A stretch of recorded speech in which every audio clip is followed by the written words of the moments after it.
एक दिन कौवा एक बड़ा चीज का टुकड़ा अपनी चोंच में लेके दरख्त के ऊपर आके बैठा। लोमड़ी उसकी तार में बैठी हुई थी।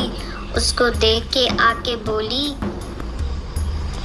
कौवे भाई, तुम्हारी चोंच में क्या है? लोमड़ी के दिमाग में एक तरकीब आई। उसने कौवे की तारीफ करनी शुरू कर दी। लोमड़ी ने कौवे से कहा, भाई कौवे, तुम कितने खूबसूरत हो। तुम्हारे पर कितने खूबसूरत हैं। तुम चाहे रावी में रहो या जेलम में, लेकिन तुम्हारा रंग एक जैसा ही रहता है।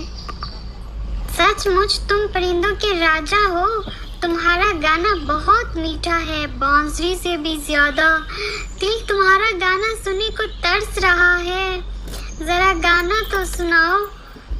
कौवे ने अपनी इतनी तारीफ सुनी, वो फूल के कुप्पा हो गया। उसने गाना सुनाने के लिए जैसे ही अपनी चोंच खोली, चीज का टुकड़ा नीचे गिरा और लोमड़ी ने झपट से मुंह में डाल लिया और उसको बड़े मजे से खा लिया। और कौवा बेचारा मुंह देखता रह गया उसका।